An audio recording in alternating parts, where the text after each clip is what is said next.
Hi, I'm Karan Thapar. Over the last few years, I hope you've been watching my program, The Interview on the Wire.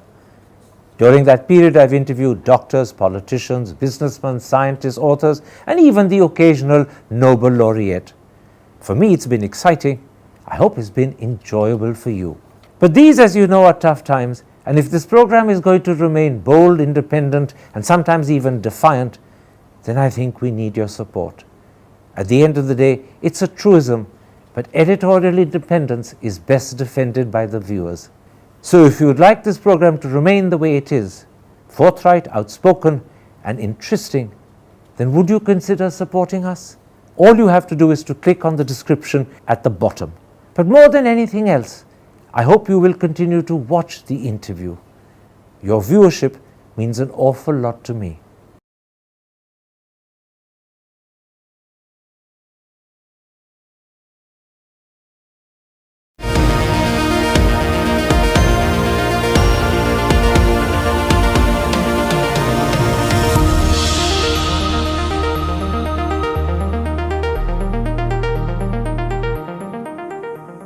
Hello and welcome to a special interview for The Wire.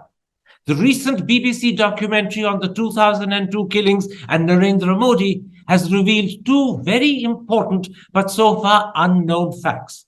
First, in 2002, the British High Commission in Delhi carried out an inquiry in Gujarat, and on the basis of that inquiry, it submitted a report to the British Foreign Office in London. And according to the BBC documentary, that report submitted by the High Commission in Delhi said, and I'm quoting, Narendra Modi is directly responsible.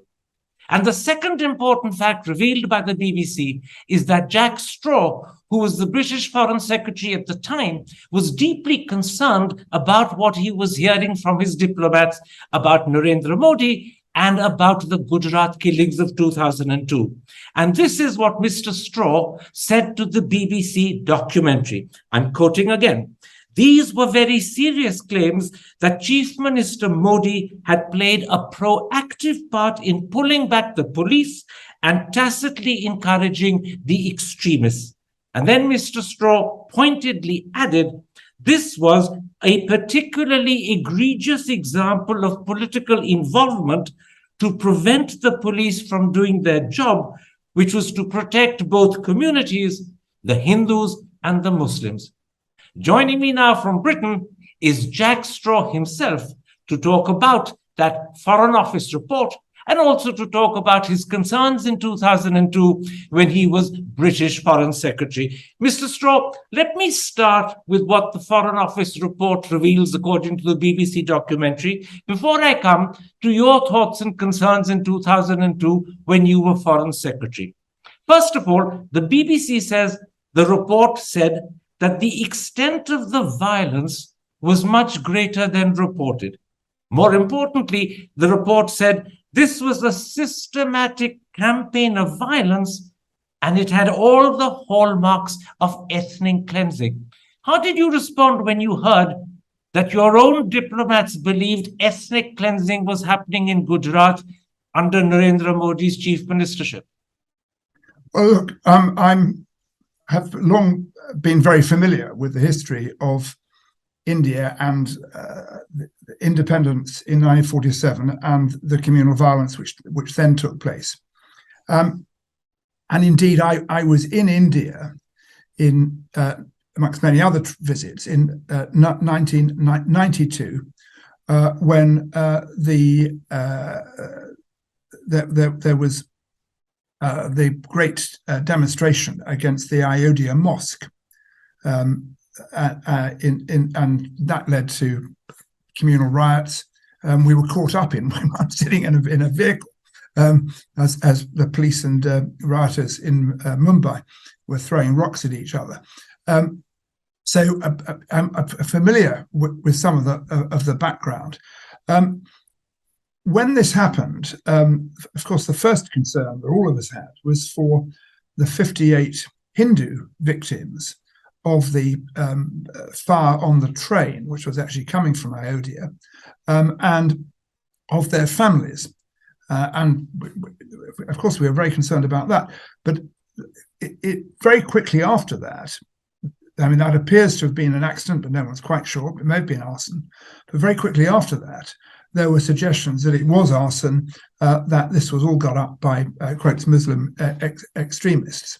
And then that was a kind of trigger for communal violence. And certainly there were a lot of reports of the police being unwilling to get involved in sorting out intracommunal violence, which was taking place really across the state of Gujarat, until it was too late. Now, I am aware that I think the spokesman for the Indian Union government has said that my involvement and the British Foreign Office's involvement was neo-colonial or something like that. There's nothing we can do about our history, but a simple fact of that is that in Britain, and including in my own constituency, there are thousands, hundreds of thousands of people from the Indian state of Gujarat, mainly Muslim. And it would, if the reverse were the situation, the Indian government would have responded. So there was a lot of concern, and of course there were also people I knew whose families were affected by these intracommunal riots, directly affected, and they were making representations. So that's one of the reasons why the then Ambassador High Commissioner ordered this investigation. How horrified were you to learn or to read that what was happening was being described by your ambassador and his colleagues in Delhi as having all the hallmarks of ethnic cleansing? Well, I was very concerned indeed about that. It's not the first time, nor sadly will it be the last, that there have been suggestions of ethnic cleansing. But of course, I was concerned, and I have remained concerned about it.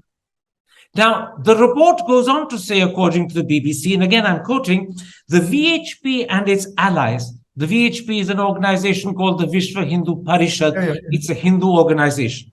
The VHP and its allies could not have inflicted so much damage without the climate of impunity created by the state government.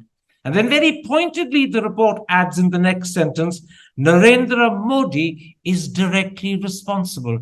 So your High Commissioner of the time and his colleagues were directly pointing the finger of responsibility and blame at the then Chief Minister of Gujarat, now the present Prime Minister of India, Narendra Modi. Yes, I mean, this was an internal report, and obviously we didn't publish it at the time, but that was the feeling of those on the ground. There you are. This is not the only time there's been an allegation of partiality by Indian police in one state or another. Just a fact of life. Now, there's a third aspect of the report as quoted by the BBC in that documentary. It says, and again I'm quoting, reliable contacts have told us Narendra Modi met senior police officers on the 27th of February and ordered them not to intervene in the rioting.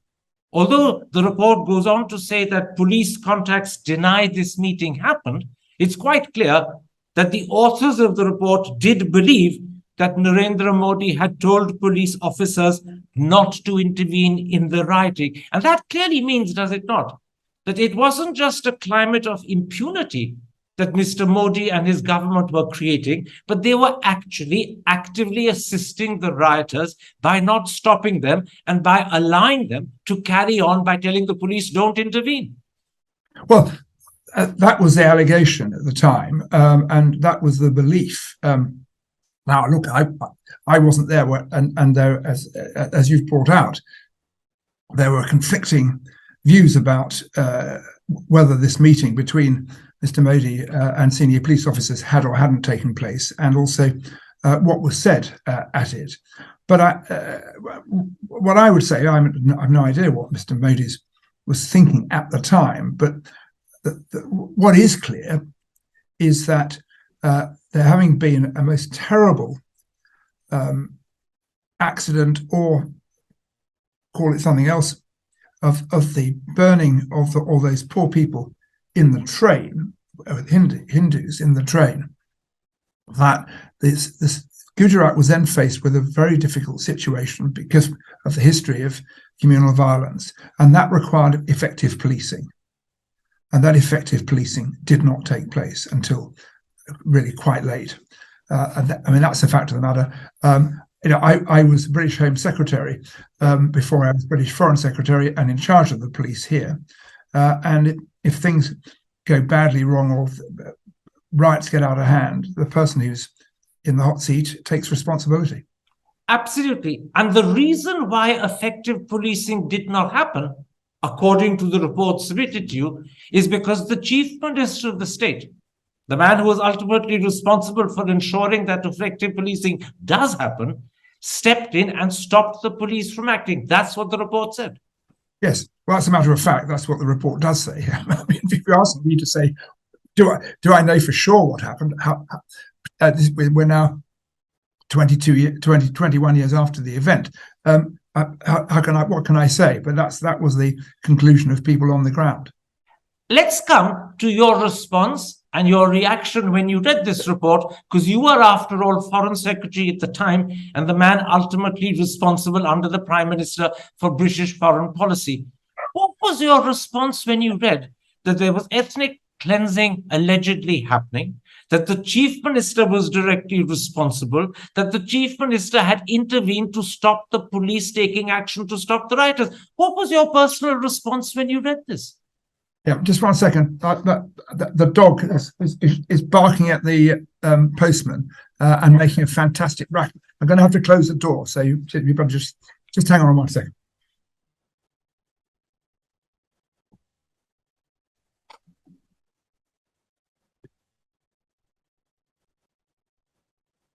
That's enough, Johnny.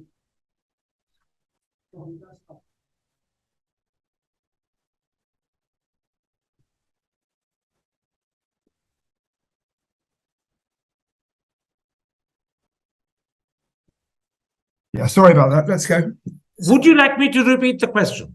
Yeah. Are you asking about my reaction? Absolutely. What was your personal response and reaction to learn that your colleagues and your High Commissioner had described this as effective ethnic cleansing, that the Chief Minister was responsible, and that the police had been stopped from doing their job by the very man who's actually responsible for ensuring they do? What was your response? Well, I mean, the response of any senior minister in that situation, I was very concerned about what I read. And then there was, what could we do about it? Well, India has been independent since 1947. There's nothing directly we could do about it. But of course, we did talk to the families of victims from that state who were in this country and made what representations we could about it. Let me quote what you said to the BBC in that documentary, which was shown, I believe, on Tuesday, the 17th.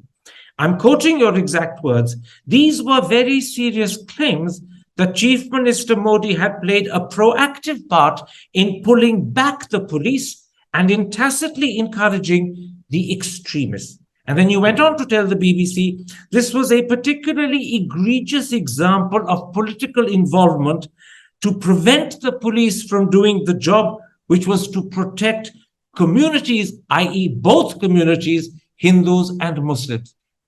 I take it this was said as the opinion not just of Jack Straw, the individual, nor simply the opinion of the foreign minister of the time, but this was the opinion of the Blair government and the British government as a whole.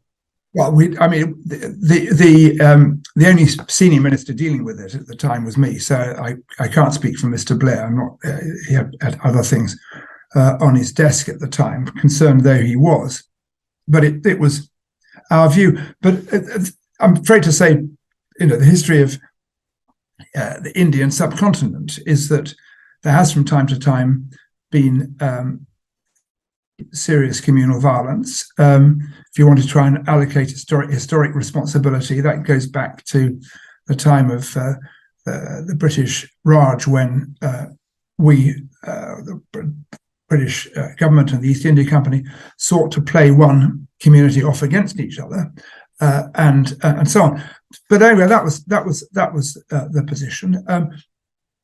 The fact that a partisan government in one state or another was seeking to influence the way the police behaved in India was no particular surprise to me, because I'm familiar with recent Indian history. So you were dismayed by what the report was saying, but it was no particular surprise. Yes, I think that's a fair way of putting it. Did your government as a whole, or did you as Foreign Secretary, take up the outcome and the details of the report with the Indian government of the day? Did you communicate with Mr. Vajpayee's government or directly with Mr. Modi's government to say that this is what you'd learnt and you were deeply concerned? I did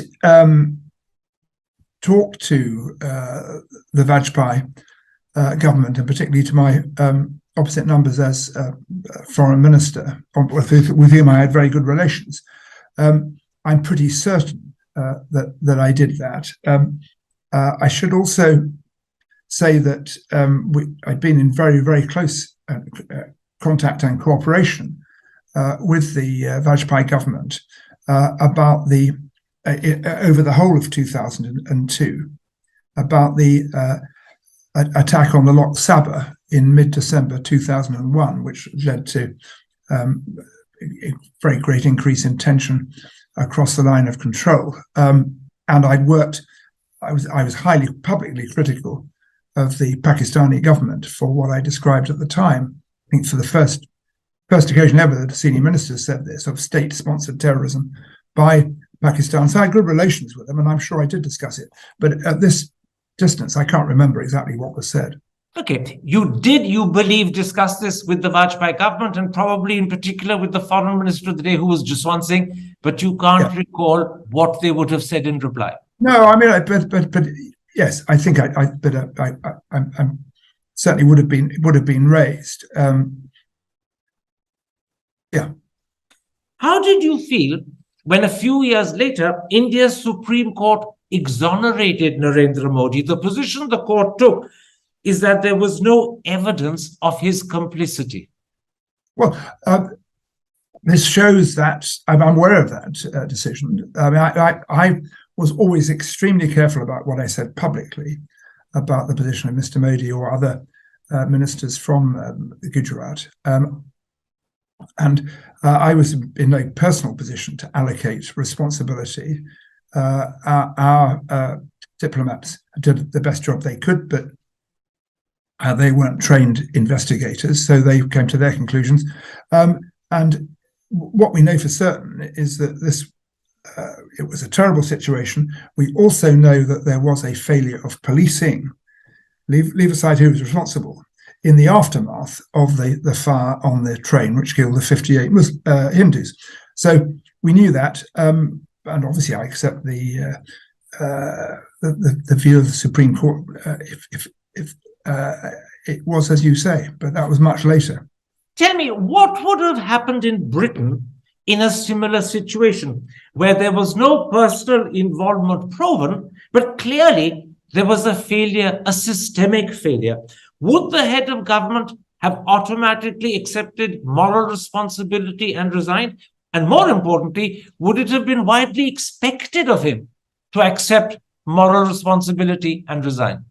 Well, in the past, I would have said yes. I mean, given, I'm afraid, recent history in this country, and here I do make a partisan point about the current Conservative administrations, the chances are they would have sought to evade responsibility. And we've had some, dreadful events over recent years, not least the Grenfell fire, where I think 80 or 90 people died in a fire in a tower block, which was caused by, not by malign decisions of anybody, but a history of incompetence and bad investment. And there's an inquiry going on into that. We're going to have to finish in a moment.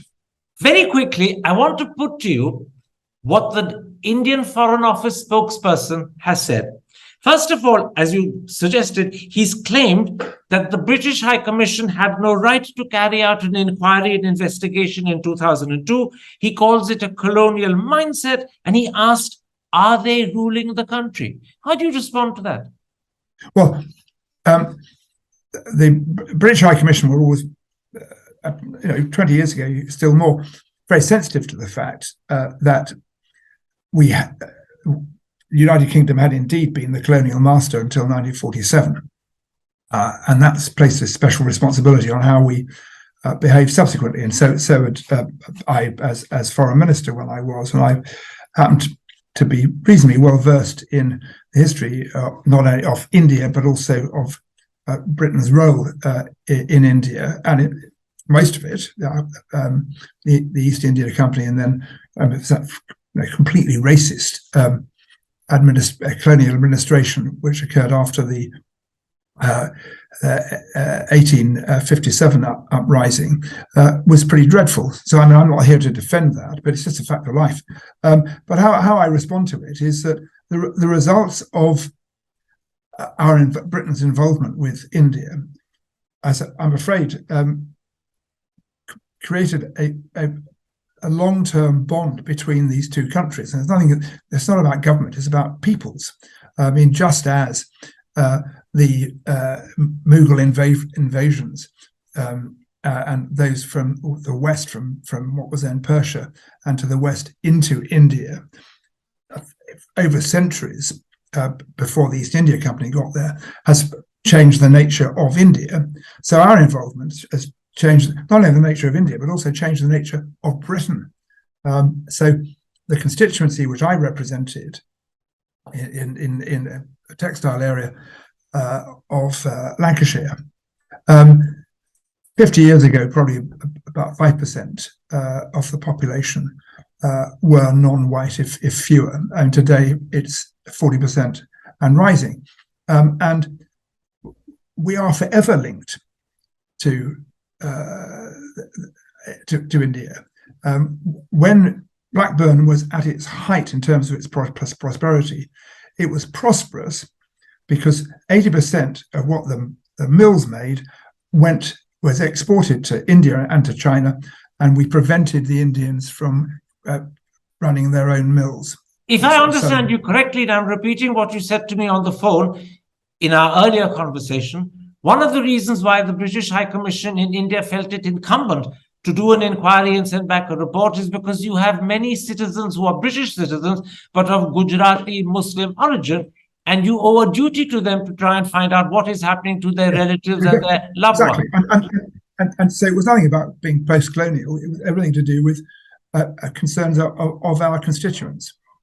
One more quick question. The spokesman in India has also commented on you. He said, and I'm quoting, "Just because Jack Straw says it, why do they lend it that much legitimacy?" And what he's saying, although he isn't putting it as bluntly as that, but he's questioning whether you know what you're talking about.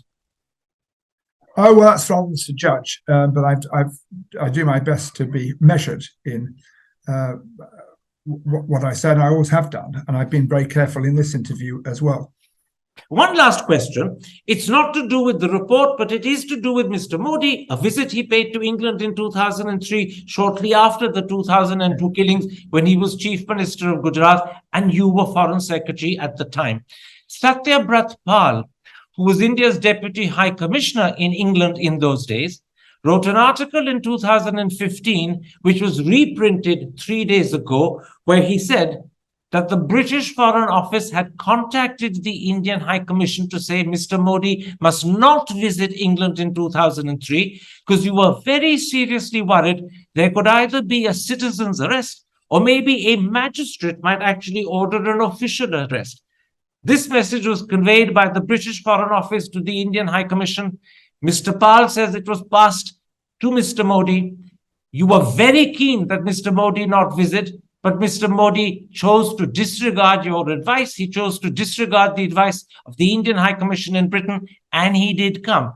In the end, he didn't get arrested. He was able to return to India safely. But can you confirm this story, that your government was very keen that he not visit because you were very scared that if he did, he could end up being arrested? I can't directly confirm the details you mentioned. What I can tell you is that there was concern about Mr. Modi's visit, and not for two reasons. I mean, one was the fact that it's possible for him to be arrested. Bear in mind that only 5 years before this, in 1998, there had been, without my knowledge as Home Minister at the time, a warrant for arrest issued against the former president of Chile, Augusto Pinochet, and he was arrested and he was then detained, indeed on my orders, for 16 months. So this was not an academic concern, and that could have happened under our legal system. The other was whether there would be communal trouble here, which obviously we didn't want. But India is a member of the Commonwealth. We have good relations with successive Indian governments, and so we weren't going to stop Mr. Modi, of course not, coming here. But I think the view was taken, and I can't confirm the detail, that we should put these facts before Mr. Modi. He chose to make his own decision. That's fine. One last question, because I think as a journalist, it's right that you should have a chance to respond to critics in India. And there has been some criticism of you to say that whilst you are quite open and upfront in criticizing the Modi government and what happened in 2002 in Gujarat, you have not similarly been critical of your own government's behavior and the Iraq war, which happened just a year later in 2003. Now, I note that 5 years ago, Tony Blair, who was Prime Minister, publicly expressed his sorrow, regret, and apology. So for the record, can I ask you, do you also similarly share that regret, sorrow, and apology? Yes, and I've said it often enough. I mean, look, it's an entirely fair point for whoever said this to make. And I gave 3 days of evidence to the official inquiry into the Iraq war. I've given endless interviews about it, and of course I regret what happened. I would just say, however, that Mr. Blair and I acted in good faith and on what we thought was good information at the time, but that's another story. Now, you have to. You said 15 minutes. We've been on the phone for half an hour, so you have to excuse me. I thank you very much for this interview, Mr. Straw, and I thank you in particular for confirming the details of the report that the BBC quoted, and also confirming that at the time you believe that you did take up this matter, both with the Vajpayee government and in particular with Jaswant Singh, who was Foreign Minister, although you can't recall precisely what they would have said to you. Thank you. All right. All the best. Bye-bye. Goodbye. Thank you very much indeed. Hi, I'm Karan Thapar. Over the last few years, I hope you've been watching my program, The Interview on the Wire. During that period, I've interviewed doctors, politicians, businessmen, scientists, authors, and even the occasional Nobel laureate. For me, it's been exciting. I hope it's been enjoyable for you. But these, as you know, are tough times, and if this program is going to remain bold, independent, and sometimes even defiant, then I think we need your support. At the end of the day, it's a truism, but editorial independence is best defended by the viewers. So if you would like this program to remain the way it is, forthright, outspoken, and interesting, then would you consider supporting us? All you have to do is to click on the description at the bottom. But more than anything else, I hope you will continue to watch The Interview. Your viewership means an awful lot to me.